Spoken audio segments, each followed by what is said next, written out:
Velmødt igen.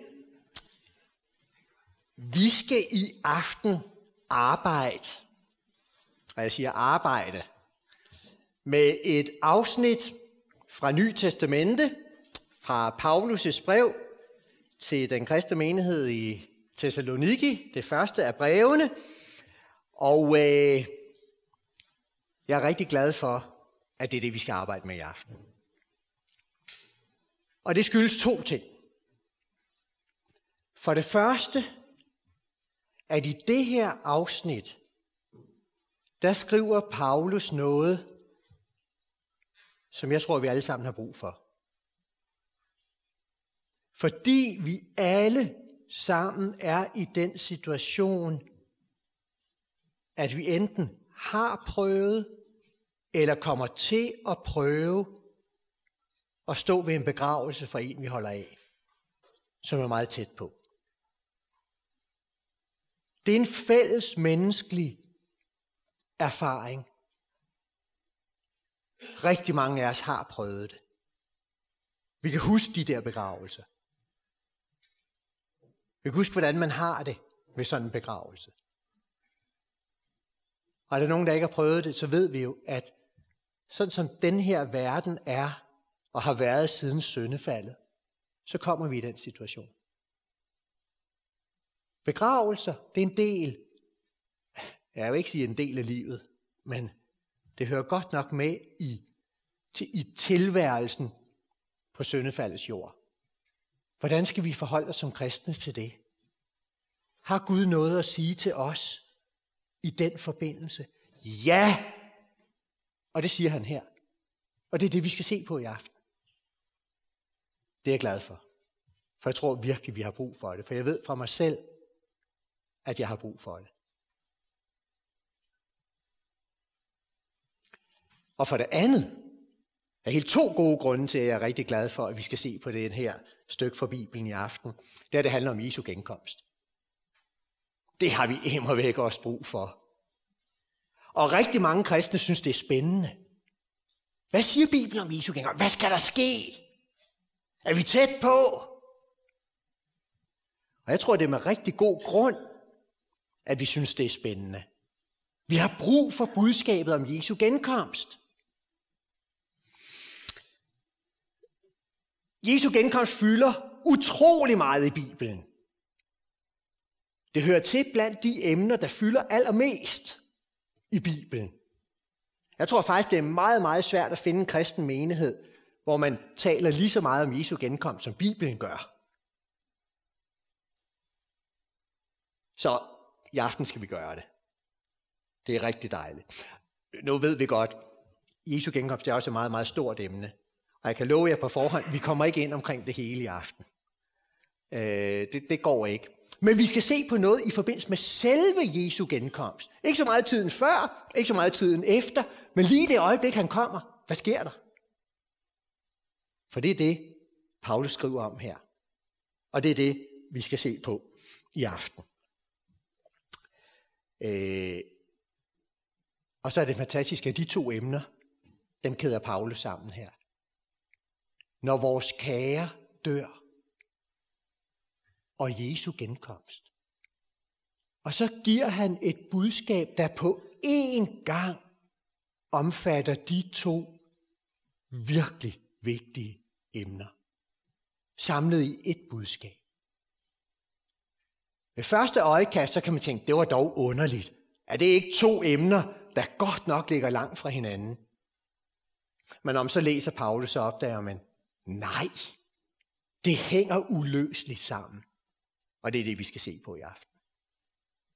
Men som altid, når vi læser Bibelen, og ikke mindst, når vi læser de lidt vanskelige tekster, for eksempel om Jesu genkomst, så har vi i den grad brug for, at Helligånden kommer og hjælper os med at forstå det.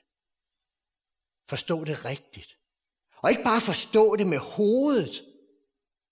Det er vigtigt. Men også tage det til os i vores hjerter, så vi får nytte af det. Og derfor så er det ikke bare en formsag og sådan en vane, det plejer vi jo at gøre, at vi begynder med at bede, om at Helligånden må tale til os. Det er simpelthen af nød. Vi har brug for det. Så derfor vil vi gøre det. Lad os bede.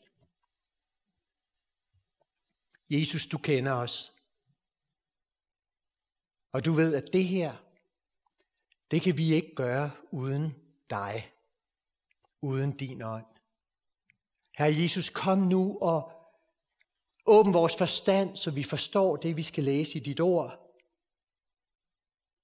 Men åbn også vores hjerter, så det ikke bare bliver teori, men liv og virkelighed, der præger os. Jesus, gør som du gjorde med de der 2 på vejen til Emmaus dengang,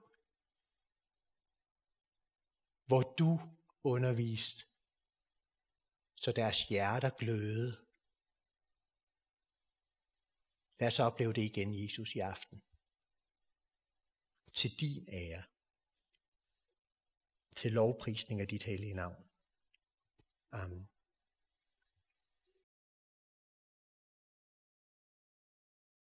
Vi skal arbejde med 1. Thessalonikerbrev kapitel 4, men jeg tror lige, vi skal lige begynde ret kort lige et andet sted, og det er at se på selve udtrykket Jesu genkomst. At Jesus kommer. For hvad vil det sige? Jesu genkomst betyder ikke, at ved himmelfarten, som vi meget snart skal fejre, at da tog Jesus ud på en rejse langt, langt væk. Og det er han stadigvæk. Langt bort fra os. Men heldigvis kommer han engang tilbage. Det er ikke det, det betyder. For hvis det betød det, så er det jo en kæmpe konflikt med Jesu løfte om, at han er her hos os lige nu i aften. Han er ikke langt bort. Han er her. Han har selv lovet det. Jeg er med jer alle dage ind til verdens ende. Hvor 2 eller 3 er forsamlet i mit navn, der er jeg midt i blandt dem. Nogle gange taler vi om Jesu genkomst, som om han var langt væk. Men så taler vi forkert. For han er her. Jesu genkomst betyder ikke, at han er taget på en lang rejse langt væk. Hvad betyder Jesu genkomst? Lad os lige prøve at se på bare 3 af de ord, der er brugt i Nye Testament. Der er brugt lidt forskellige ord, men der er 3 ord, som jeg synes kaster særligt lys ind over, hvad Jesu genkomst er. Og det skal vi lige begynde med at se på. For det første, så prøv lige at se i 2. Thessalonikerbrev, kapitel 2, vers 1. Det er ikke lige det, vi ellers skal læse, men vi skal bare lige se udtrykket, som Paulus bruger der. 2. Thessalonikerbrev, kapitel 2, vers 1. Der skriver Paulus sådan her: Vi beder jer, brødre, når det gælder vor Herre Jesu Kristi komme. Så er det i hvert fald oversat i den danske. Jeg fik ikke lige tjekket, hvordan det står i den færøske. Men jeg håber, det er nogenlunde det samme. Herre Jesu Kristi komme. Der er faktisk brugt et ord, et græsk ord, som kan bruges i mange forskellige situationer. Men der er især en situation i den gamle antikke verden, det gamle Romerrige, hvor Paulus skrev det her, som kan hjælpe os til at forstå, hvad meningen er. Det ord, der er brugt her, komme, Jesu Kristi komme, det var det ord, der kunne bruges, når kejseren fra Rom tog ud på besøg et eller andet sted ude i Romerriget. Sådan en officiel besøg i riget. Hvis de vidste god tid i forvejen, så blev byen pyntet op, og måske blev tiggerne smidt ud, og måske blev der bygget nye bygninger. Der blev i hvert fald gjort rent. Og så når kejseren kom den dag, der var aftalt, så gik alle de fornemme, og måske den halve by, ud og stod ude foran, måske dannede sådan en hel allé ud af vejen fra byporten og ud af. Lagde måske grene, eller hvad ved jeg, den røde løber, ud på vejen. Og så kom kejseren med alle dem, der var med i hans følge. Og så jublede man og bød ham velkommen og bød ham indenfor i byen. Kejserens komme. Det er det ord her. der bliver brugt om Jesu genkomst. Det er, når Jesus kommer i magt og herlighed. Når kongernes konge kommer, og bliver modtaget. Det er hans triumftog ind i det, han ejer. Det er Jesu genkomst. Det er den dag, hvor han kommer og skal hyldes, og mennesker skal se ham. Det er Jesu genkomst. Hans triumf. Det er det ene ord. Det andet ord, det har vi lige nogle få vers før i 2. Thessalonikerbrev kapitel 1, vers 7. Der står der, at Paulus han taler om at gengælde hjertet lider trængsler med lindring sammen med os, når Herren Jesus, fuldt af sine mægtige engle, åbenbares fra himlen. Det ord, der er brugt her om Jesu genkomst, ja, det betyder afdække. Gøre noget, som man indtil nu ikke har kunne se. Gøre det sådan, at man kan se det. I ved, hvis man har en statue, ikke også? Og den skal indvise ved en eller anden højtidelig anledning. Man lægger et tæppe hen over den. Man lader som om ingen har set den, ikke også? Og så, når borgmesteren har holdt sin tale, ikke også, så hiver man i tæppet, og så kan alle se den. Den bliver afdækket, åbenbaret.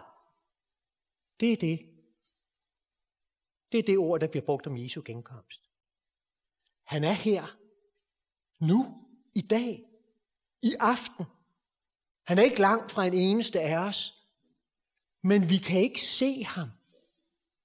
Og det er ikke, fordi der er noget galt med ham. Jesu usynlighed er ikke, fordi han har en fejl, men fordi vi har en fejl. Vores øjne og sanser tog skade i syndefaldet. Det er derfor, vi ikke kan se ham. Men han er her.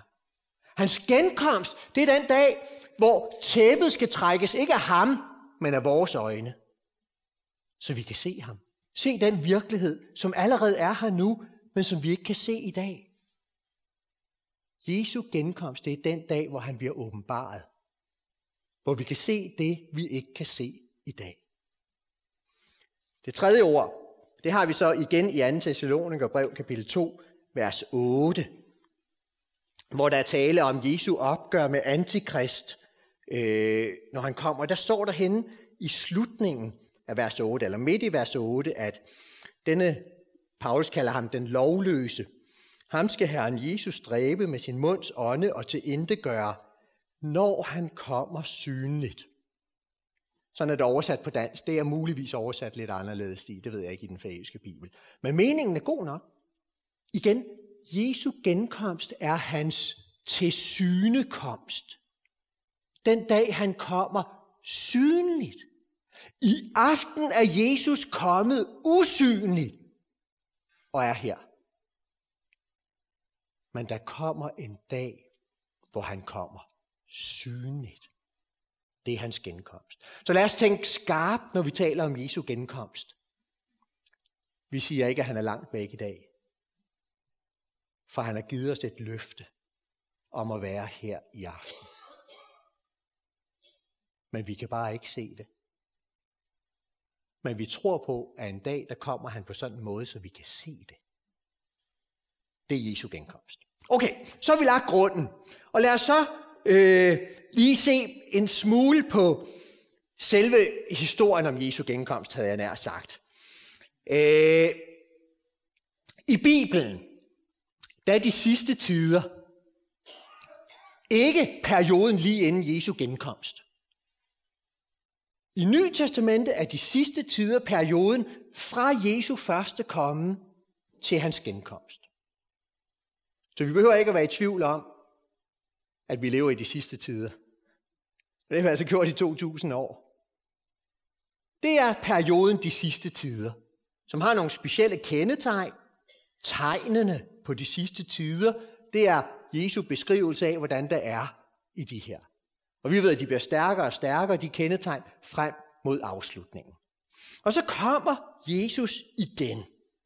Og så er der uenighed blandt kristne. Nogle kristne mener, at Jesu genkomst, det er sådan et punkt, bong, og så er vi straks fremme ved evigheden på den nye jord, hvor vi skal leve evigt sammen med ham.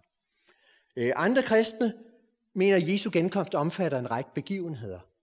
Der skal ske det og det og det og det i forbindelse med Jesu genkomst. Opgøret med antikrist, lige som noget det allerførste, 1000-årsrige. Jeg hører selv til dem, der tror på, at der kommer et 1000-årsrige der i forbindelse med Jesu genkomst. Den store dom, sejren over Satan osv. I aften er det ikke vores emne. Det må, ikke fordi det ikke er vigtigt, og ikke fordi det ikke er spændende, og ikke fordi jeg ikke har lyst til at sige noget, men det lader vi lægge til en anden god gang. Det vi skal se på i aften, det er lige her. Lige der, hvor Jesus kommer. Hvad skal der ske der? Det er vores emne i aften. Og det er her, at 1. Thessalonikerbrev kapitel 4, fra vers 13 til 18, er utrolig vigtigt. Det er også en meget underlig tekst. Der siges rigtig meget om Jesu genkomst i Nye Testamente og i Gamle Testamente. Det normale i Nye Testamente, det er, at der er et budskab, der skal understreges, og i den forbindelse nævnes Jesu genkomst. Det kan være en advarsel. Har du fået tilgivet dine synder? For ellers er Jesu genkomst en forfærdelig begivenhed. Det kan være en formaning. Du, der er kristen, tror på Jesus og lever med ham. Husk lige, at Jesus kommer, så du lever på sådan en måde, så du altid er reddet. Det kan være en trøst. Du, der lider under sygdom. Eller hvad det nu kan være af lidelse i dit liv. Hør lige, Jesus kommer og fjerner det onde. Der er mange muligheder. Og sådan taler Nye Testamente som regel om Jesu genkomst. Og det betyder, det er ikke ret tit, at Nye Testamente går ind og giver os sådan en rækkefølge af begivenheder ved Jesu genkomst. Fordi Nye Testamentets hovedanliggende er at tale trøst, formaning, advarsel, hjælp til os i vores liv. Og så bruger den bare lige en enkelt side af Jesu genkomst for at gøre det. Men nogle enkelte steder i Nye Testamente får vi faktisk en rækkefølge af begivenheder, som kan hjælpe os til at forstå, hvad er det, der skal ske. Og det gør vi her. I 1. Thessalonikerbrev kapitel 4, der får vi faktisk en rækkefølge. Ikke en rækkefølge, der ligesom tager hele det skema, vi havde før, men en rækkefølge, der lige angiver 5 begivenheder, lige i forbindelse med Jesu genkomst. Derfor er det en lidt speciel tekst i Bibelen, og det skal vi arbejde med nu. Hvad skal der ske, når Jesus kommer? Og det er ikke fordi Paulus her gerne vil give os teori. Det er fordi han har et budskab til vores hjerter, som vi har brug for. Og for at vi skal forstå det budskab, så giver han os også lidt teori til hovedet. Med en lille rækkefølge af begivenheder. Lad os se på det. Vi skal lige læse, og vi tager det sådan lidt ad gangen. Vi tager vers 13 til at begynde med. Brødre, vi vil ikke, at I skal være uvidende om dem, der sover hen, for at I ikke skal sørge som de andre, der ikke har noget håb. Kan I se, hvad baggrunden er her? Baggrunden for det, Paulus siger, det er, at der er nogle i menigheden, der er døde. De kristne, Paulus skriver til, nogle af dem har oplevet det forfærdelige, at nogen, der stod tæt på, er døde. Paulus skriver nu til kristne, der har været til begravelse.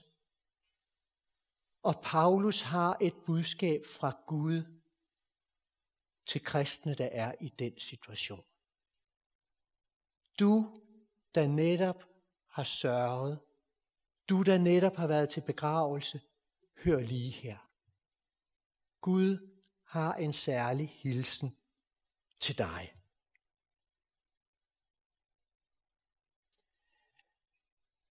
Kristne sørger også, når et familiemedlem eller en kær ven dør. Vi skal ikke have en dødsromantik som kristne. Bibelen er ret klar, når den taler om døden. Bibelen har et dobbelt perspektiv på døden. Jeg har lige skrevet skriftstederne, men jeg tror ikke, vi vil læse dem, jeg vil bare lige referere det. 1. Korintherbrev 15, 26. Døden er en fjende. Døden er en fjende. Det er Nye Testament, der siger det. Og så fortsætter Paulus i det kapitel der, opstandelseskapitlet, hen mod slutningen i vers 54-57 med at sige, men døden er en overvunden fjende. Her har vi de to perspektiver, der hører med i vores forhold til døden. Døden er en fjende. Der var ikke død i Edens have, da Gud havde skabt det. Det kom ind som en katastrofe. Og når vi når frem til Guds mål, den nye jord, så er der Gud ske tak og lov for evigt ingen død. Døden er en fjende. Men Jesus har overvundet fjenden.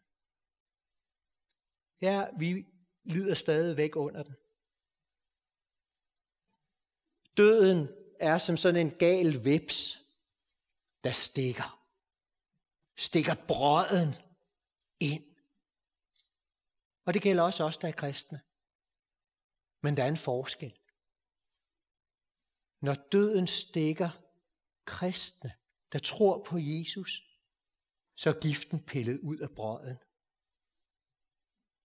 Ja, vi kommer til at dø, men vi dør alligevel ikke. Vi lever videre. Og vi skal en dag opstå fra de døde. Giften er pillet ud. Guds vrede er pillet ud. I døden møder vi ikke Guds vrede, for den stak Jesus, da han hang på korset. Mennesker, der siger nej tak til Jesus, og gerne selv vil bære deres synder, de møder døden som en fjende, som en overgang til fortabelse. Derfor er der forskel på død. Og nu skriver Paulus til de kristne i Thessaloniki, og de er faktisk ret nye kristne her, de har ikke været kristne ret lang tid. Og så skriver han til dem, kære venner oppe i Thessaloniki i det nordlige Grækenland, I der har været til begravelse, nu skal I høre her, I skal ikke sørge på samme måde som dem, der ikke tror på Jesus. For I har et håb. Paulus skriver ikke til de her nye kristne, når I går til begravelse, så må I ikke sørge. Selvfølgelig må de det, for døden er en fjende.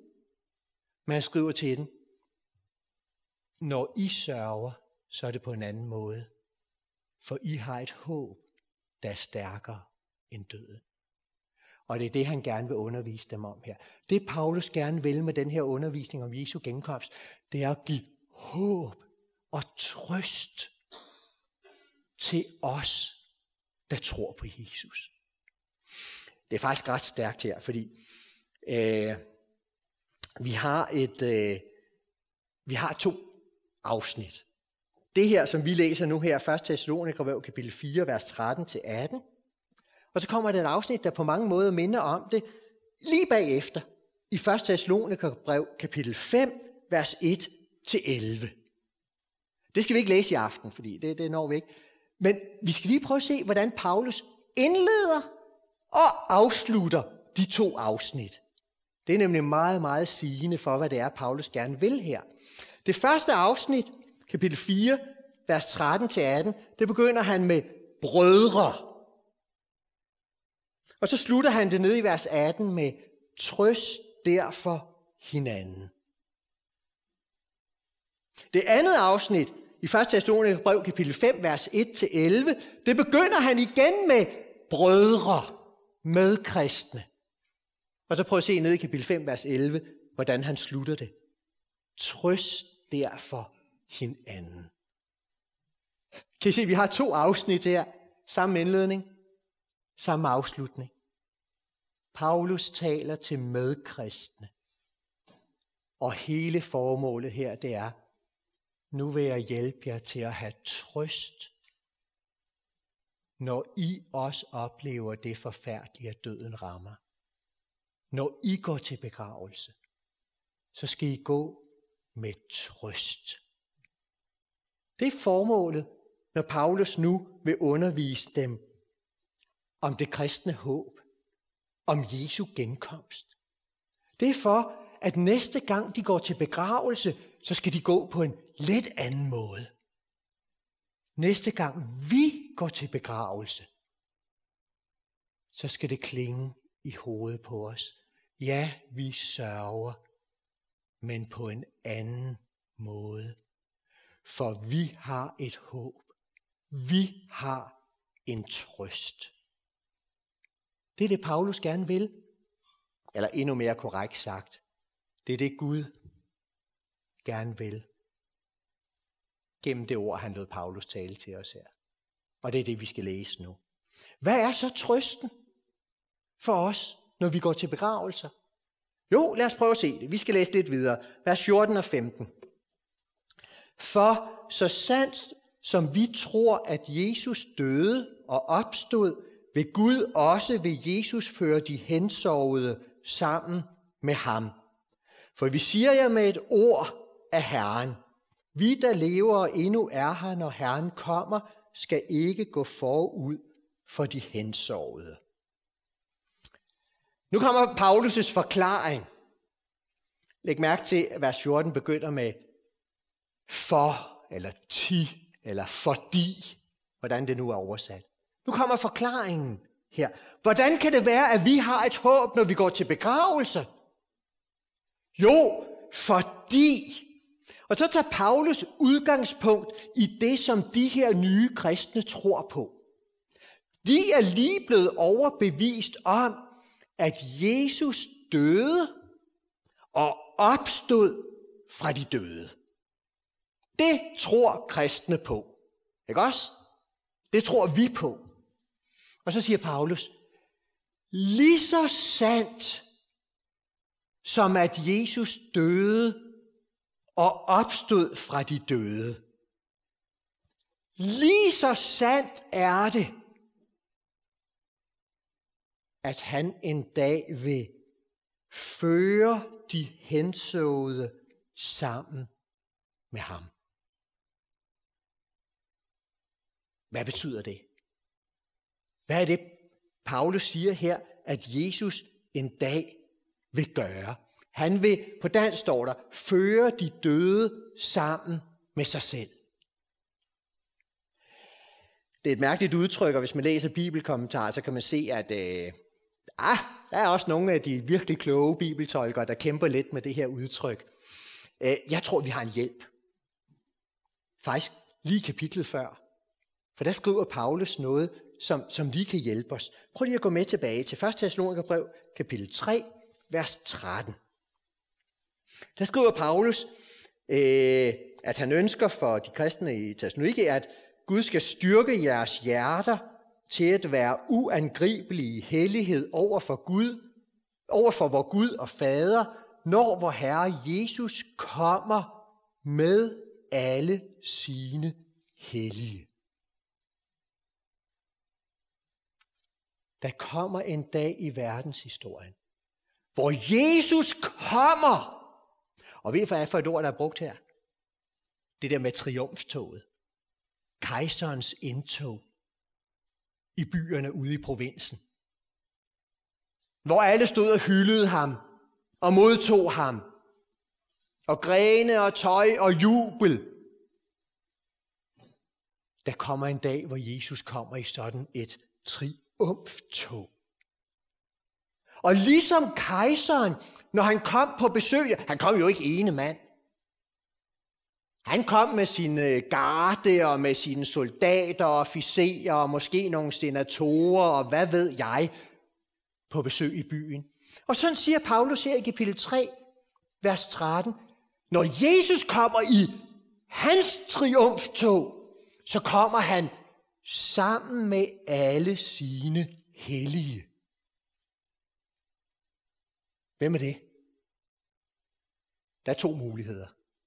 For Bibelen bruger udtrykket de hellige i den her sammenhæng i 2 muligheder. Jesus kommer i triumftog med alle sine hellige. Det kan være engle. Zakarias 14:5, Markus 8:38, 2. Thessalonikerbrev 1:7 er eksempler på det. Når Jesus kommer igen, så kommer han sammen med engle. Kæmpe herskare. Han er jo overgeneral over verdens største hær. Herskars herre, kalder vi ham med et lidt gammeldags udtryk.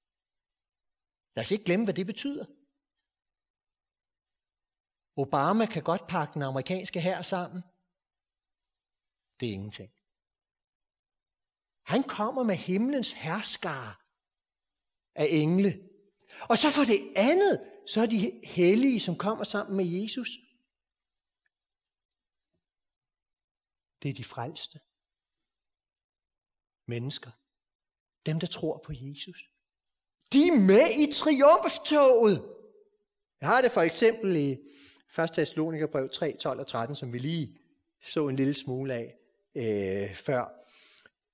I Jesu triumftog ved hans genkomst, der kommer der engle, og så kommer der de frelste. De er med. Man kan se, det var jo lige præcis det, der var problemet for de kristne i Thessaloniki, for de tænkte, det er jo en katastrofe for dem, der er døde. For de går jo glip af triumftoget, når Jesus kommer. De er jo døde. Det er jo kun os, der lever den dag, Jesus kommer igen, der oplever verdens største triumftog. Det fantastiske øjeblik, når alle mennesker skal se, at Jesus er herre. Det er forfærdeligt for dem, der dør inden. For det går de jo glip af. Og så er det, at Paulus kommer og siger, nej, aldeles ikke. For Gud vil også lade de døde kristne være med i triumftoget, når Jesus kommer. Dem, der er døde i troen på Jesus, inden han kommer, de kommer ikke til at gå glip af noget som helst. Og ved I hvorfor? Det er det, Paulus vil forklare os nu. Hvorfor går de døde i troen på Jesus ikke glip af noget som helst? Vers 16. For, her kommer forklaringen. Herren selv vil, når befalingen lyder, når ærkeenglen kalder og Guds basun gjalder, stige ned fra himlen, og de, der er døde i Kristus, skal opstå først. For at vise, at de døde kristne ikke går glip af noget som helst, så gør Paulus nu det sjældne, at han giver os lige en lille rækkefølge af begivenheder. 5 ting, der skal ske i rækkefølge ved Jesu genkomst. Og det her, det skal vi værdsætte, for det er faktisk ikke så almindeligt i Bibelen. Så det skal vi lige værdsætte her. Hvad er det første, der sker? Jo, trin 1, det er, at der skal lyde et signal til Herrens komme. Paulus han skærer det ud i pap, og så siger han, at den her lyd, der kommer, den består, der er ligesom 3 dele, der indgår i lyden ved begyndelsen af Jesu genkomst, Jesu triumftog. En befaling står der i den danske. Jeg tror, det er en lille smule anderledes i den fæiske bibel. Det kan være lidt svært at vide lige præcis, hvad det dækker over. Er det Jesus, der befaler, eller er det Gud, der sætter en ærkeengel eller en anden til det? Det kan være lidt vanskeligt. Men der lyder i hvert fald et mægtigt råb, et kommandoråb. Jeg kan vide, om Paulus ikke har tænkt på kejserens indtog i byerne, ikke? Når han kom, jeg tror også, det er blevet markeret med, at en af officererne har råbt ud, kejseren kommer!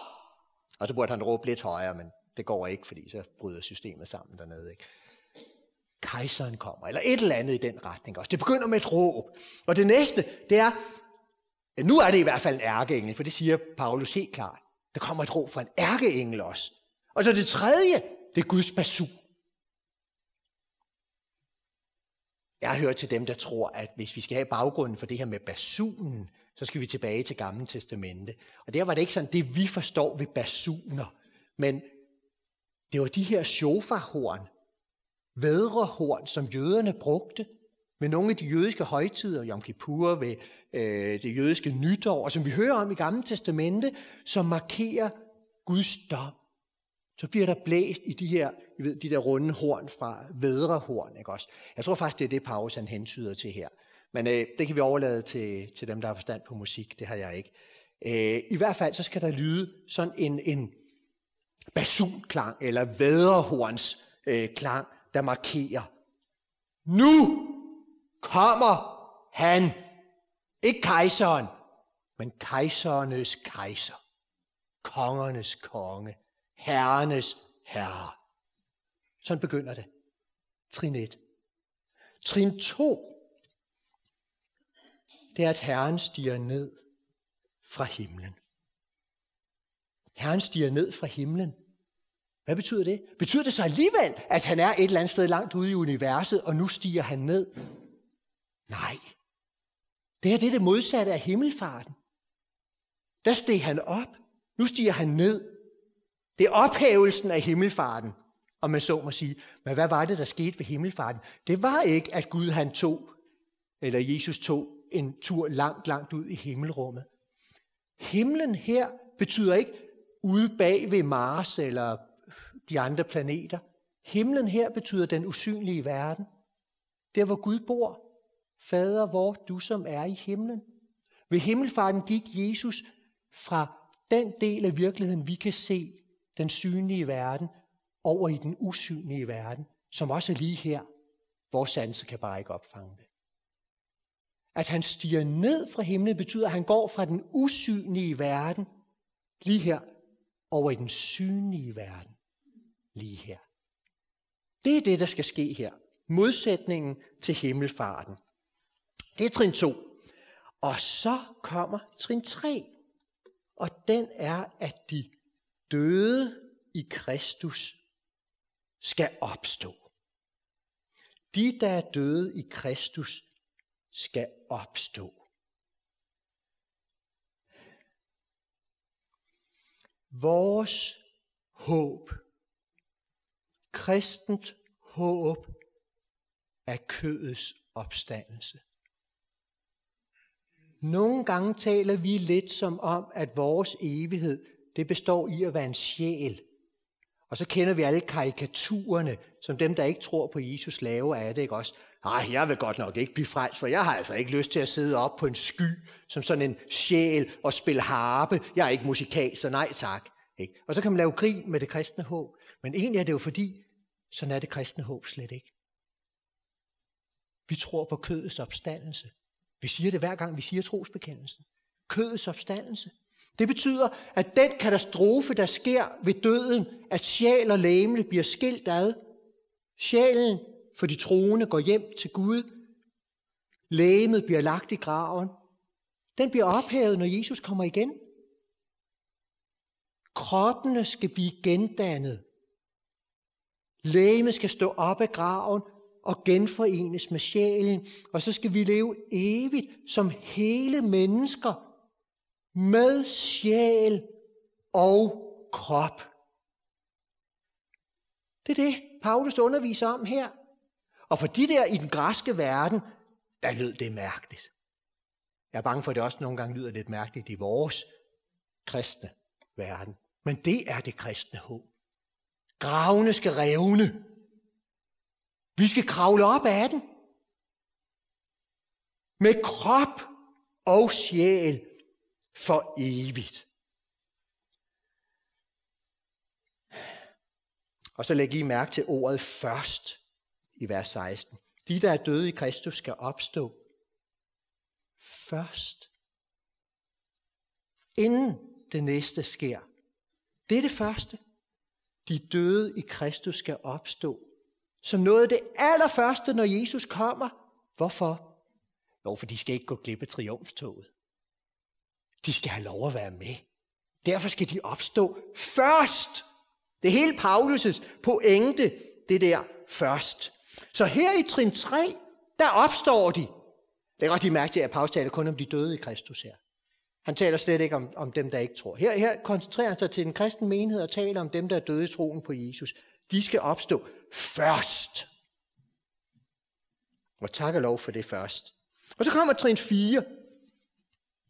Jeg glemte lige at køre igennem her, men nu har jeg det. Så kommer trin 4. Så skal de, der lige er opstået fra de døde, sammen med dem, der lever på det tidspunkt, rykkes op og møde Jesus i himlen. Nu bliver de netop opståede døde kristne forenet med de kristne, der lever på det tidspunkt. Men de døde kristne, de har jo en fordel her. For da de opstod af graven, der opstod de ikke med sådan et legeme, der har brug for briller og ondt i ryggen, og hvad vi ellers lider af skrøbeligheder. Men med et fuldkomment legeme, der aldrig mere skal blive sygt, eller have ondt nogen som helst steder. Lægerne bliver for evigt arbejdsløse. Fuldkomne legemer skal vi opstå med. Hvad med de stakkels kristne, der lever på det tidspunkt? Og Paulus siger, Gud har selvfølgelig ikke glemt dem, der lever på det tidspunkt der. Han siger i 1. Korintherbrev 15, 51-52, at her ved opstandelsen, hvor de døde kristne opstår med fuldstændig fuldkomne nye legemer, der skal de kristne, der lever på det tidspunkt, på et øjeblik blive forvandlet, så de får også herlige nye legemer. Herlighedslegemer. Og så har vi 2 grupper kristne. Dem, der lige er stået op af gravene med nye legemer, og de kristne, der lever på det tidspunkt, forvandlet og med nye legemer. Og så skal de sammen rykkes op og møde Jesus, der kommer igen. Og så skal de være med i triumftoget. Ligesom når indbyggerne i byen gik ud og modtog kejseren udenfor og fulgtes med ham i triumftoget ind i byen. Vi skal være med, uanset om vi dør inden Jesus kommer, eller vi lever den dag, så skal vi være med i verdens største triumftog. Det kommer til at slå alt, der nogensinde har været. Glæd jer! Vi kommer aldrig det slår alt. Jubel, triumf. Vi skal være med. Det er Jesu genkomst, vi snakker om. Vi skal være med.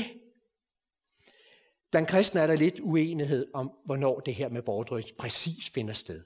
Der er en ældgammel debat. Finder den sted lige det øjeblik, Jesus kommer? Finder den sted lige lidt før, måske 3,5 år midt i den store trængsel? Finder den sted lige før den store trængsel, måske 7 år før? Hele den debat, der har jeg simpelthen valgt at sige, der er sikkert forskellige opfattelser også i vores forsamling her i aften, det er jeg rimelig sikker på, ikke også? Den debat lader vi lige lægge til en anden gang. For det, der er vigtigt lige for os i aften, det er, at det sker. Ikke om der lige er lige før, eller lige midt i, eller lige efter trængsel. Jeg vil gerne tage den, men vi tager den en anden gang end i aften, ikke også? For i aften skal vi lige fokusere på trøsten. Og den er, vi er med. Der kommer en bortrykkelse. Og bortrykkelse betyder at være med til at modtage kongernes konge, når han kommer i triumftog. Og få lov til at være en del af triumfen. Det er bortrykkelsen. Lad os glæde os og juble.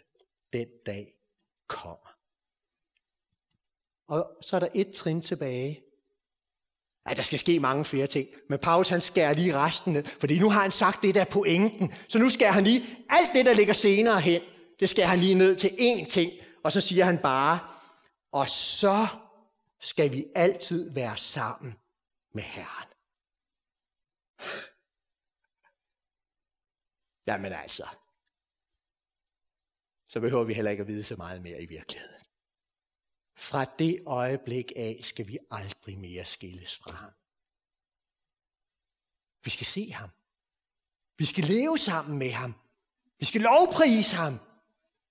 Vi skal aldrig mere tvivle. Vi skal aldrig mere handle mod hans vilje eller sønne. Vi skal bare være sammen med ham. På den nye jord. Befriet fra synd og død og satan og krig og fejl i ægteskabet og alt det der. Vi skal bare være sammen med ham. Triumftoget kommer til at vare for evigt.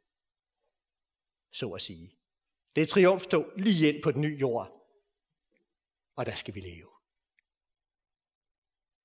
Ja, man kan godt forstå Paulus' afslutning oven på det her i vers 18, ikke?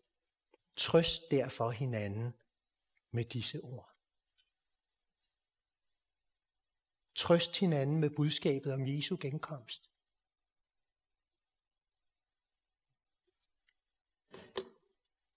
Hvorfor siger Paulus det 2 gange? Her i kapitel 4, vers 18, og så også som afslutning på det næste afsnit, kapitel 5, vers 11. Jeg tror, det er fordi Paulus ved, at sådan en menighed som dem i Thessaloniki, de har brug for den trøst. Vi, der lever i dag, vi går jo stadigvæk til begravelser.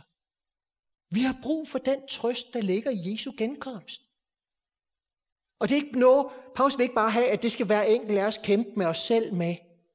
Han siger, vi skal trøste hinanden med det her budskab. Når døden rammer, så har vi brug for, at der er nogen, der minder os om det her. Vi kommer alle sammen i den situation, hvor vi har brug for, at der er nogen, der minder os om det her. Derfor skal vi også minde andre om det. Folk skal have lov at græde, når døden rammer, for vi sørger. Men på et eller andet tidspunkt, så kan man godt høre også budskabet om Jesu genkomst. Og det er derfor Paulus han kommer og siger meget stærkt til dem, der tror på Jesus. Husk nu at trøste hinanden, når døden rammer. Trøst hinanden med budskabet om Jesu genkomst. Vi har brug for den trøst. Og det er jo ikke kun os. Vi lever sammen med mennesker, der også bliver ramt af døden. Vi skal fortælle dem, at der findes trøst. Der findes et budskab. Ikke sådan et letkøbt klap på skulderen. Græd ikke mere. Det har intet med det at gøre. Det er et virkelig dybt budskab. Jesus har overvundet døden. Han kommer igen synligt. Og vi er inviteret til at være med i triumftoget. Husk lige at trøste hinanden med det. Lad os bede. Herre Jesus, tak fordi du ikke har ladet os alene med døden. Tak fordi du har overvundet døden. Tak for et budskabet om, at du kommer igen i mægtig triumf, har magt til at trøste os, der lider under syndefaldets følger. Herre Jesus, jeg beder om, at du vil lade din hellige ånd, lade det budskab, du har givet os i dit ord, trænge dybt ind i vores sjæl, så vi får den trøst, du vil give os. Amen.